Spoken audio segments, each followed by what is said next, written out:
और उपेंद्र कुशवाहा के केंद्रीय कैबिनेट में शामिल होने से बीजेपी को बहुत फायदा है, इसलिए कि बिहार में दूसरी सबसे बड़ी आबादी वाली जाति कुशवाहा जाति है, कोयरी जाति है। चिराग पासवान की एंट्री आप मानकर चलिए लगभग तय है। चिराग पासवान जो है वो केंद्रीय कैबिनेट में शामिल होने जा रहे हैं, अब इसमें कोई शंका नहीं है।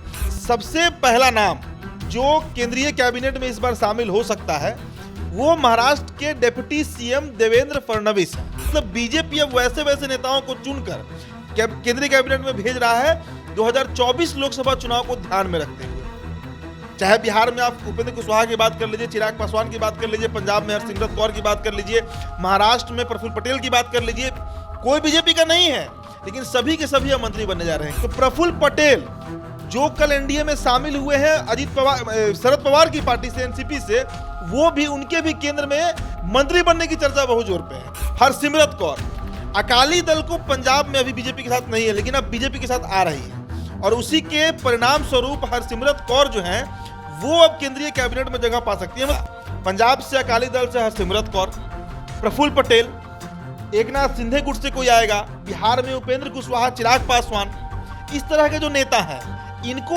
चंद्रबाबू नायडू तेलुगु देशम का पार्टी के, जीतन राम मांझी के पास क्या उतना कैपेसिटी है वोट ट्रांसफर कराने का जितना चिराग पासवान और उपेंद्र कुशवाहा कर सकते हैं? तो नहीं है उनके पास। लेकिन अभी इस वीडियो में जो हम चर्चा करेंगे कि देखिए 7 नाम अभी तक सामने आए हैं, 7, और ये बिहार से ही नहीं है, बिहार से 2 नाम है, बाकी जो 5 नाम है वो अलग अलग राज्य से हैं, पंजाब से हैं, महाराष्ट्र से हैं। जो 7 नाम अभी तक फाइनल लगभग हो चुके हैं, ये लिस्ट बन चुकी है कि ये मंत्री बनने जा रहे हैं। सबसे पहले कल जो महाराष्ट्र में इतना बड़ा खेल हुआ, महाराष्ट्र में कल कोई छोटा दिन नहीं था, बहुत बड़ा दिन था।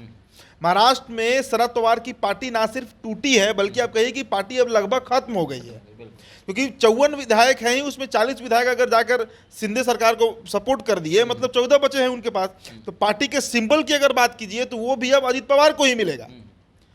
तो सबसे पहला नाम जो केंद्रीय कैबिनेट में इस बार शामिल हो सकता है वो महाराष्ट्र के डिप्टी सीएम देवेंद्र फडणवीस हैं। चूंकि अजित पवार भी अब बन गए हैं डिप्टी सीएम, तो देवेंद्र फडणवीस को अब सेट करना है केंद्र में। देवेंद्र फडणवीस अब जाएंगे केंद्र की राजनीति में और बजाते उनको मंत्री बनाने की चर्चा बहुत जोर पर है कि देवेंद्र फडणवीस इस बार केंद्र में शामिल होने जा रहे हैं, केंद्रीय कैबिनेट में शामिल होने जा रहे हैं।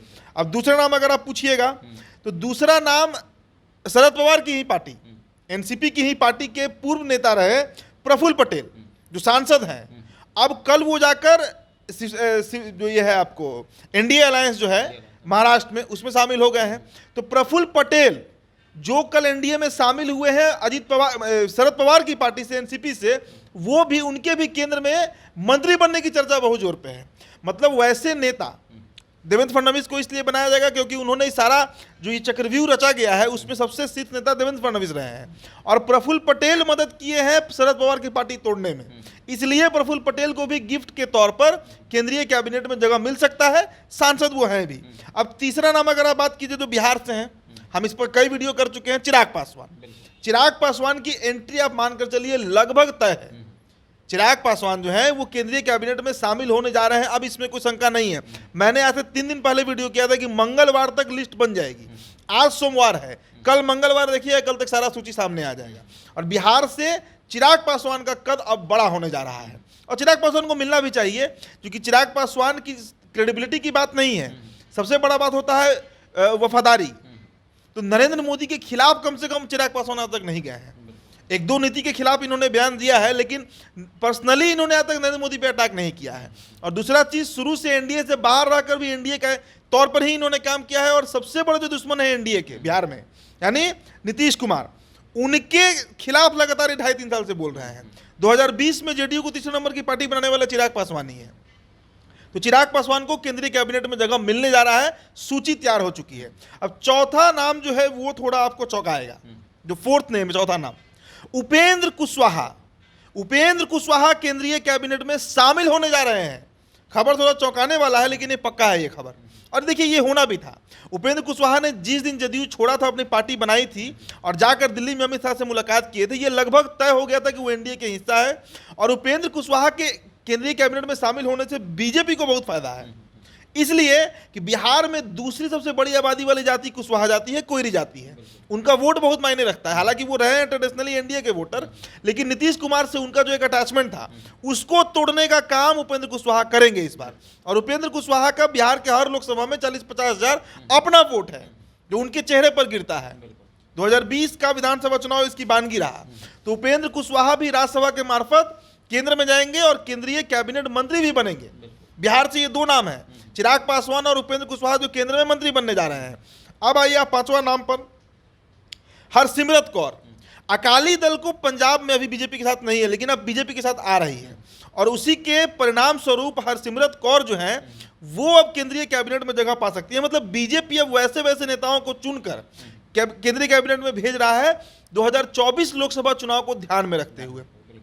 चाहे बिहार में आप उपेंद्र कुशवाहा की बात कर लीजिए, चिराग पासवान की बात कर लीजिए, पंजाब में हरसिमरत कौर की बात कर लीजिए, महाराष्ट्र में प्रफुल्ल पटेल की बात कर लीजिए, कोई बीजेपी का नहीं है, लेकिन सभी के सभी अब मंत्री बनने जा रहे हैं। एकनाथ शिंदे गुट के तरफ से भी एक नेता जो है वहां पर वो केंद्रीय कैबिनेट में शामिल हो सकता है। और अंतिम नाम जो है वो और चौंकाने वाला है, चंद्रबाबू नायडू। चंद्रबाबू नायडू जो है वो केंद्रीय कैबिनेट में शामिल होने जा रहे हैं और ये बड़ी खबर है। टीडीपी जो उनकी पार्टी है, तेलुगु देशम पार्टी, वो भी अब एनडीए अलायंस में आने जा रहा है। तो एक तरफ विपक्षी एकता जो कर रहे हैं देश में नीतीश कुमार, कांग्रेस, ये लोग मिलकर, बीजेपी भी कोई पीछे नहीं है, बीजेपी भी उसी रणनीति पे काम कर रही है। आखिरकार देखिए, कल महाराष्ट्र में जो बड़ा टूट हुआ उसका प्रत्यक्ष फायदा किसको मिल रहा है? बीजेपी को, और अप्रत्यक्ष फायदा भी बीजेपी को ही मिलेगा। जो चाणक्य कहे जाते थे शरद पवार, उनका तो सारा चाणक्य मतलब गिरी निकल गया एक तरह से कहिए, अपनी ही पार्टी को नहीं संभाल पाए और बिहार में आकर सभी विपक्षी दलों को एक करने में लगे थे। और कहा जा रहा था कि सबसे मुख्य वक्ता वही होंगे उस मीटिंग के जो 23 जून को हुआ था पटना में, लेकिन अब नई पार्टी नहीं संभली।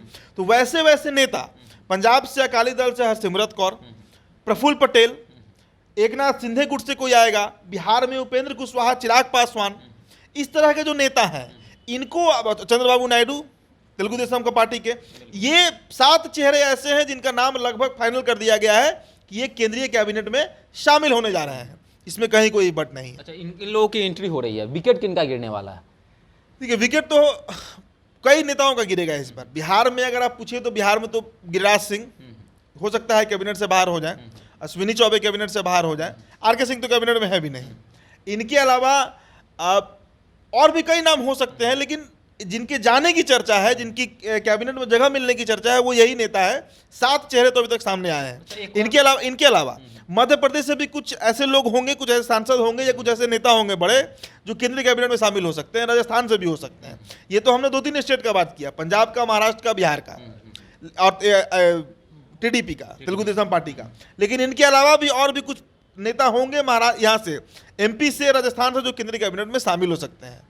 बिहार के परिप्रेक्ष्य में आप समझ लीजिए कि बिहार में अभी पक्के तौर पर अब मानकर चलिए कि चिराग पासवान के केंद्रीय कैबिनेट में शामिल होते, चिराग पासवान की जो पार्टी है लोजपा रामविलास, वो अब एनडीए का हिस्सा ऑफिशियली हो जाएगी। उपेंद्र कुशवाहा ऑफिशियली एनडीए के हिस्सा हो ही चुके हैं, लेकिन उसके बाद मुहर लग जाएगा कि अब ये एनडीए अलायंस में रह के ही चुनाव लड़ेंगे और इसका बड़ा नुकसान महागठबंधन को झेलना पड़ेगा। बड़ा नुकसान। खबर ये भी आ रही है कि पशुपति पारस को आउट किया जा सकता है। ये भी खबर है। इस पर हम मुहर तो नहीं लगाएंगे, कंफर्म नहीं कर सकते हैं, लेकिन ये खबरें लगातार चल रही है कि पशुपति कुमार पारस जो है वो अब केंद्रीय कैबिनेट से बाहर होने जा रहे हैं, क्योंकि उनकी अब कोई उपयोगिता ही नहीं है गठबंधन में। एनडीए में उनकी क्या उपयोगिता है? जब वोटिंग ट्रांसफर वो नहीं करा पाएंगे, फिर वो रहें या ना रहें से बीजेपी को बहुत मूलचूल नुकसान या फायदा नहीं होना है। लेकिन चिराग के रहने और नहीं रहने से बड़ा नुकसान और फायदा बीजेपी को हो सकता है, जैसे उपेंद्र कुशवाहा के रहने और नहीं रहने से एनडीए को फर्क पड़ता है। आप मानकर चलिए कि अगर चिराग पासवान के हर लोकसभा में 40 में अगर 40-50 हजार वोट भी है, उपेंद्र कुशवाहा के 40-50 हजार वोट भी हैं हर लोकसभा में, 1 लाख का वोट होता है। और वो 1 लाख कलेक्टिव वोट अगर एनडीए को मिलेगा तो एनडीए हर लोकसभा में बिहार में कम से कम 1 लाख वोट के मार्जिन से आगे चलेगी। मानते हैं इस गणित को ना? इसलिए उपेंद्र कुशवाहा को राज्यसभा के मार्फत, और चिराग तो सांसद हैं ही जमुई से, उनको केंद्रीय कैबिनेट में शामिल किया जा रहा है। अच्छा, क्या मोदी सरकार इस वक्त का इंतजार कर रही थी कि जब महाराष्ट्र में भी घटनाक्रम हुआ, उपेंद्र कुशवाहा ने छोड़ा गठबंधन, मांझी ने छोड़ा, तो क्या भाजपा यह इंतजार कर रही थी कि यह समय आएगा तब कैबिनेट का विस्तार करेंगे? बीजेपी इसका इंतजार नहीं, बीजेपी इसकी रणनीति रच रही थी। राजनीति में कोई इंतजार नहीं करता है, इंतजार करने वाला इंतजार ही करते रह जाता है। राजनीति में खुद रचनाकार बनना पड़ता है। चक्रव्यूह रचना पड़ता है। और बीजेपी वही काम कर रही थी, साइलेंट रह के, चुपचाप रह के कर रही थी। विपक्षी एकता का जितना हल्ला हुआ, बीजेपी ने कुछ नहीं बोला, बीजेपी ने साइलेंट मोड पर सारा काम कर दिया जमीन पर। आम आदमी पार्टी को तोड़कर अलग करा दिया यूसीसी के मामले पर। ममता बनर्जी अब चुप्पी साध गई हैं, स्टालिन कांग्रेस के नाम पे अब तैयार नहीं हो रहे हैं। इसके अलावा ये जितने नेता हैं, उपेंद्र कुशवाहा, चिराग पासवान, हरसिमरत कौर, जितने लोग हैं, ये सभी लोग को बीजेपी स्ट्रैटेजी के तौर पर ला रही है अपने साथ। इसका कोई इंतजार नहीं किया गया। हाँ, ये कहिए कि ये कैबिनेट एक्सपेंशन जो है, या ये कैबिनेट रिसफल जो है, रिसफल शब्द का जो परिवर्तन हो रहा है, ये लास्ट परिवर्तन है इस सरकार में। 24 के बाद अब नया कैबिनेट फिर गठन होगा। एक और सवाल होगा, जीतन राम मांझी जो कि अब एनडीए के साथ हो गए हैं, तो क्या उनके गुट से भी कोई मंत्री बन सकता है? नहीं, उनके गुट से तो कोई खबर अभी तक नहीं आई है। ये खबर कहीं से अभी नहीं आई है कि जीतन राम मांझी गुट से भी कोई मंत्री बनेगा। जीतन राम मांझी को क्यों कोई मंत्री बनाएगा? जीतन राम मांझी के पास क्या उतना कैपेसिटी है वोट ट्रांसफर कराने का जितना चिराग पासवान और उपेंद्र कुशवाहा कर सकते हैं? तो नहीं है उनके पास। उनका एक दो क्षेत्र है जहां पे गया में पकड़ है उनका, मान लीजिए। लेकिन अब जीतन राम मांझी जाकर गोपालगंज लोकसभा में उतने इफेक्टिव नहीं होंगे, मोतिहारी लोकसभा में उतने इफेक्टिव नहीं होंगे, कटिहार लोकसभा में जीतन राम मांझी बहुत रेलेवेंट नेता नहीं है। लेकिन चिराग पासवान सभी लोकसभा में रेलेवेंट है, उपेंद्र कुशवाहा सभी लोकसभा में रेलेवेंट है। इसलिए मांझी गुट के शामिल होने का कोई चर्चा तो अभी तक नहीं है। और मुझे नहीं लगता है, निजी तौर पर मेरा अपना विचार है कि जीतन राम मांझी को केंद्रीय कैबिनेट में जगह मिलने जा रहा है। अभी तो नहीं मिलेगा, भविष्य में भी इस पर डाउट रहेगा। चलिए, तो मोदी मंत्रिमंडल में नया फेरबदल जल्द आपको देखने को मिलेगा, नए चेहरे आपको देखने को मिलेंगे, कुछ चेहरे जो है आउट भी होंगे। तो इसके बारे में आपके क्या विचार हैं, आप भी हमारे कमेंट सेक्शन में बता सकते हैं। देखते रहें द बिहार टॉप। धन्यवाद।